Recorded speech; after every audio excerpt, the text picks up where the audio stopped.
આજથી થયો છે માક્ષર માસનો આરંભ। કહેવાય છે કે માક્ષર માસ એ ભગવાન નારાયણનો માસ છે। આ માસમાં જપ તપ અને સ્નાન કરવા માટે શ્રેષ્ઠ માનવામાં આવે છે। આ માસમાં ભગવાન વિષ્ણુની સવિશેષ કૃપા કેવી રીતે કરવી પ્રાપ્ત, આવું જાણીએ શાસ્ત્રી પ્રફુલભાઈ પંડ્યા પાસેથી। इदम विष्णुर्वि चक्रमे त्रेधानि दधे पदम समूढ़मस्य वाघुसुरे स्वाहा नारायण विद्महि वासुदेवाय धीमहि तन्नो विष्णु प्रचोदयात्।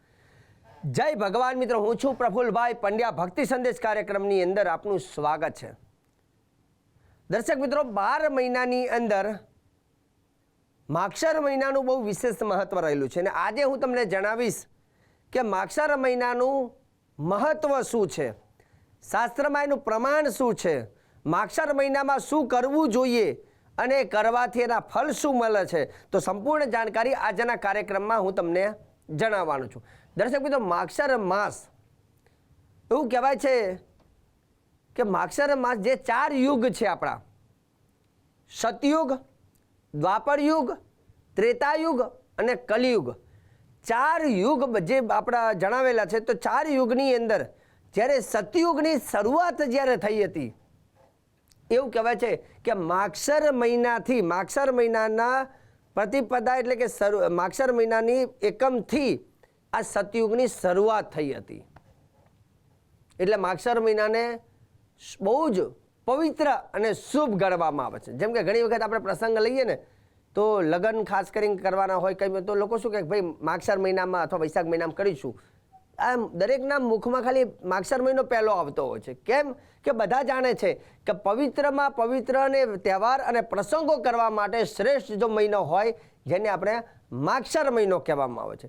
એટલે માક્ષર મહિનાને બહુ જ શુભ ગણવામાં આવે છે અને માક્ષર મહિનો ભગવાન નારાયણને બહુ જ પ્રિય છે।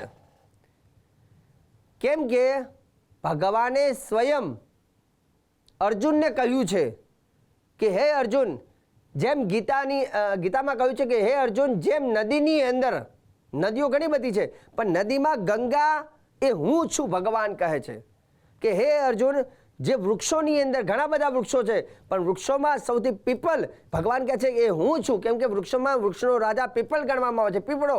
તેમ જે 12 મહિના છે તો 12 મહિનામાં માક્ષર માસ ભગવાન કહે છે કે એ પણ હું છું। માસા નામ માર્ગશીર્ષો હમ, આવું ભગવાન અર્જુનને કહે છે કે હે અર્જુન, જે માસ 12 માસ છે એમાં માક્ષર માસ એ હું છું।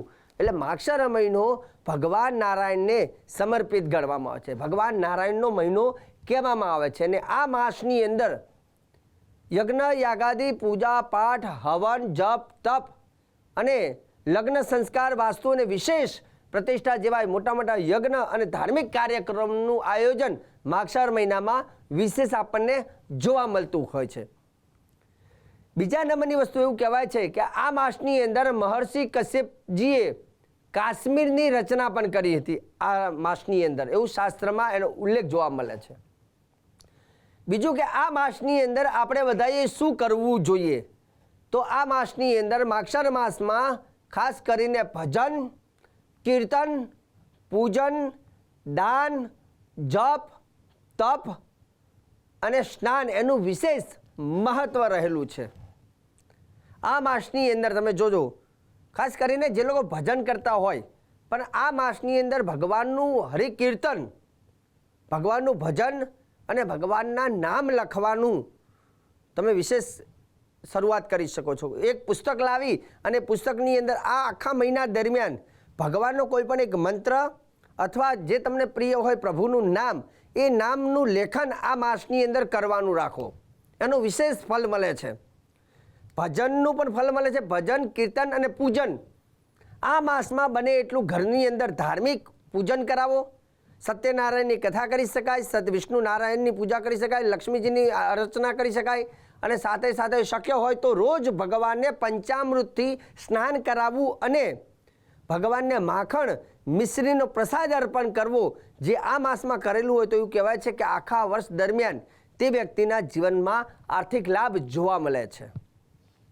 વાત કરીએ જપની, આ માસની અંદર કરેલા જપ પણ એ વિશેષ ફળ આપે છે। આપણને કોઈ ગ્રહનું કદાચ નડતર હોય અથવા કોઈ દેવનું નડતર હોય અથવા કોઈ પણ દેવની કૃપા મેળવી હોય તો આપણે એનું જપ કરતા હોય, એનું અનુષ્ઠાન કરતા હોઈએ છીએ. પરંતુ અમુક દિવસોમાં જો એ અનુષ્ઠાન કરવામાં આવે છે તો એનું વિશેષ જે ફલ છે એનું વિશેષ મળે છે. તો માગશર મહિનો એક એવો છે કે જેમાં તમે જો જપ કરવાના હોય તો જેની શરૂઆત તમે આ મહિનામાં કરી શકો છો. તપ ધ્યાન કરવું હોય તો એ પણ કરી શકાય. દાન, કોઈને તમારે દાન આપવું હોય, ગરીબોને ખવડાવવું હોય અથવા ક્યાંય પણ દાન કરવું હોય તો માગશર મહિનાનો આગ્રહ રાખો. કેમ કે માગશર મહિનામાં કરેલું દાન એ 10 ગણું એનું ફળ પ્રદાન કરે છે. વાત કરીએ હવે સ્નાનની. શક્ય હોય તો માગશર મહિનાની અંદર તીર્થ સ્નાન કરવાનો આગ્રહ રાખજો. માગશર માસ દરમિયાન કદાચ કોઈ જગ્યા ઉપર કુંભ મેળાનું આયોજન હોય અથવા તમારી આજુબાજુમાં કોઈ નદી હોય પવિત્ર, તો તે નદીમાં સ્નાન કરવાનો આગ્રહ તમે રાખજો. કેમ કે સ્નાન કરવાથી માગશર માસમાં સ્નાન કરવાથી મનુષ્યની સદગતિ થાય છે અને એને મોક્ષ મળે છે. એવું કહેવાય છે કે આ માસની અંદર જે લોકોના ઘરમાં સંતાન નથી અને સંતાનથી વંચિત હોય તે લોકો આ માસની અંદર ભગવાન નારાયણનું નાનું સ્વરૂપ એટલે કે બાલ મુકુંદનું સ્વરૂપ જેને કહેવામાં આવે છે, દેવકી સુત ગોવિંદ વાસુદેવ જગતપતે દેહિમે તનયમ કૃષ્ણમ ત્વામહમ શરણાગતમ, જે ભગવાનનો શ્લોક છે તો એ શ્લોકનો જપ કરી શકાય અને એ શ્લોક દ્વારા બાલ મુકુંદની પૂજા કરી શકાય. અને એના ભાવે તો ઓમ નમો ભગવતે વાસુદેવ મંત્ર દ્વારા પણ નારાયણની પૂજન કરવામાં આવે છે. અને રોજે રોજ લડ્ડુ ગોપાલની આ મહિનામાં પૂજન કરવાથી એ લોકોના ઘરે સંતતિની પ્રાપ્તિ થાય છે. આ માસમાં કરેલું વ્રત એ વ્યક્તિને સરળતાથી સંતાન પ્રાપ્ત કરાવે છે. આ માસની અંદર એવું કહેવાય છે કે ચંદ્રદેવ પણ પોતાની જે કલા છે એમાંથી અમૃતત્વ એ પૃથ્વી ઉપર આપે છે. આ માસમાં ઉપવાસ કરવામાં આવે છે તો ઉપવાસ પણ એનું વિશેષ ફળ પ્રદાન કરે છે.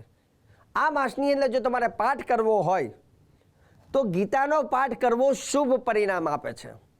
30 દિવસ હોય છે તો રોજે રોજ આખી ગીતા વાંચી શકાય અથવા રોજે રોજ એકાદ તમે અધ્યાય લઈ શકો, ગીતાનું મહાત્મ્ય લઈ શકો. અને આ માસની અંદર જો ગીતાનું પાઠ કરો છો તો એ પણ મનુષ્યના કિસ્મતના ભાગ્યના તાળા ખોલી નાખે છે. આ માસની અંદર નિત્ય પોતાના કપાળની અંદર ભાગ્યમાં જો ચંદનનું તિલક કરવામાં આવે છે તો મનુષ્યના જીવનમાં જે અશાંતિ હોય અથવા જે વ્યક્તિને બહુ જ ઉગ્ર સ્વભાવ હોય છે તેનો સ્વભાવ પણ શાંત બને છે. આ માસની અંદર જો તુલસીની માલા, રુદ્રાક્ષની માલા, ચંદનની માલા જો ધારણ કરે છે તો એને વૈકુંઠની પ્રાપ્તિ થાય છે, આવું શાસ્ત્ર કહે છે. જે મનુષ્ય આ માસની અંદર નિત્ય ભગવાનને ધૂપ દીપ અર્પણ કરે છે અને અશ્વમેઘ યજ્ઞનું ફળ મળે છે. આ માસની અંદર ગાયનું કાચું દૂધ લઈ અને ભગવાન શાલિગ્રામ ઉપર અર્પણ કરવામાં આવે છે તો એના જીવનમાં આર્થિક સમસ્યાઓમાંથી મુક્તિ મળે છે. એવું કહેવાય છે કે આ માસની અંદર જો તમારે કોઈ મંત્ર જાપ કરવો હોય તો ભગવાન નારાયણનો મહામંત્ર જાપ કરી શકો છો. મંત્ર છે ઓમ નારાયણાય વિદ્મહે વાસુદેવાય ધીમહિ તન્નો વિષ્ણુ પ્રચોદયાત. ભગવાન નારાયણનો મહામંત્ર, આ મંત્રનો જાપ કરવાથી પણ વ્યક્તિના કાર્ય સિદ્ધ બને છે. તો દર્શક મિત્રો, આજે સુંદર મજાનું મેં તમને માગશર માસનો મહિમા કહ્યો છે અને આવનાર સમયમાં પણ હું તમને આવી જ જાણકારી, શ્રેષ્ઠ જાણકારી, સુંદર જાણકારી હું પ્રફુલ્લ પંડ્યા તમને આપતો રહીશ. પરંતુ કાર્યક્રમ જોવાનું ચૂકતા નહીં દર્શક મિત્રો, મને આપી દો હવે રજા. જય ભગવાન.